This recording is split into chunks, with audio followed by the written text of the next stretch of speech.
Hello, and welcome back to our Literature Review Workflows series. If you're joining us for the first time, I'm Courtney, a researcher and instructor in the field of education. Today, we're diving into the second video of this series, where I will show you how to define the scope and objectives of your literature review.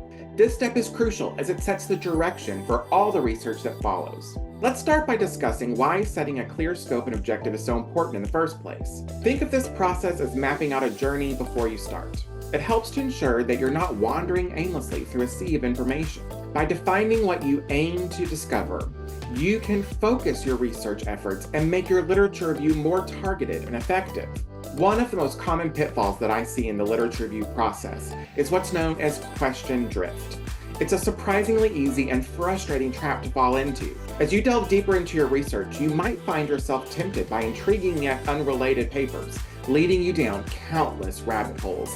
This drift can not only derail your review process, but can also extend the time it takes to complete your research, often with less relevant results. A well-defined scope and objective will help you maintain discipline in your research process. They'll serve as a constant reminder of your research aims. Your scope defines the boundaries of your research based on the specific research question or problem of practice you're trying to address. Having clarity in your scope ensures that your literature remains focused and relevant, preventing you from exploring unnecessary or unrelated information. To define the scope of your literature review, start with a clear formulation of your research question or the problem of practice you want to address. Take time to consider the specific aspects of this question or problem and what you really want to explore. Writing this down succinctly and placing it somewhere prominent, like on a sticky note on your computer screen, can help you keep your research efforts aligned and focused. This practice helps to ensure that as you navigate through various sources, every article or study you evaluate is directly relevant to your established scope, thereby maintaining the relevance and effectiveness of your overall literature review. If scope defines your boundaries, then objective describes your purpose. When setting the objectives for your literature review, it's crucial to establish clear and specific goals that guide the entire research process. Here are 4 common objective structures to get your wheels turning. Identify knowledge gaps. Your primary objective may be to uncover areas within the current research landscape where knowledge is lacking or contradictory. This involves analyzing existing literature to pinpoint specific topics that require further investigation. Understand and synthesize current theories and research. Maybe you want to gain a deeper knowledge of a problem.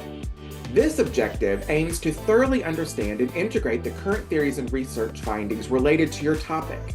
It focuses on constructing a cohesive narrative that connects disparate studies and viewpoints, providing a comprehensive overview of the subject area that you can build on.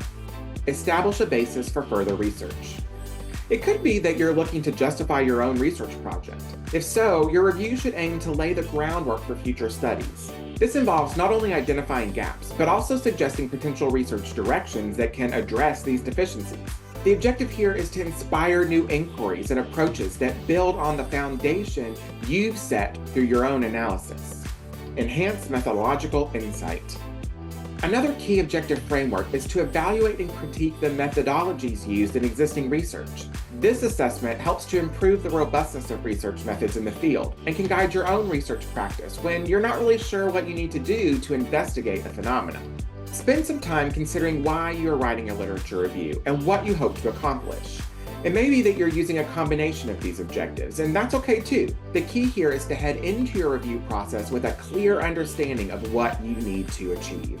Having established your scope and objective, it's time to do some keyword planning.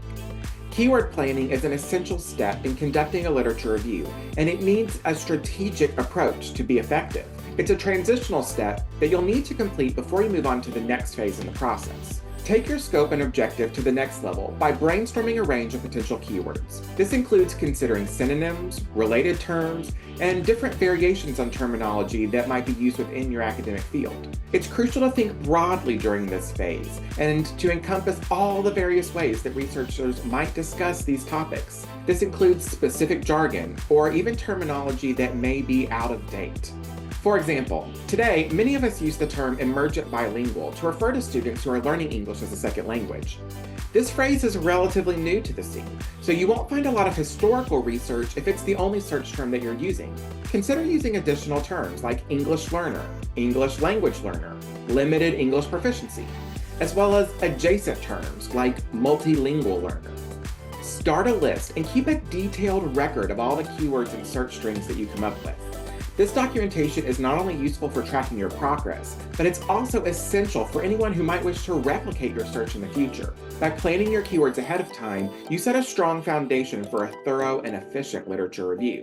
In the next video, we'll dive into an academic database, and I'll show you how to put those keywords to work to find the articles that will inform your review. I'll also give you some tips and tricks for what to do when the article you want isn't available.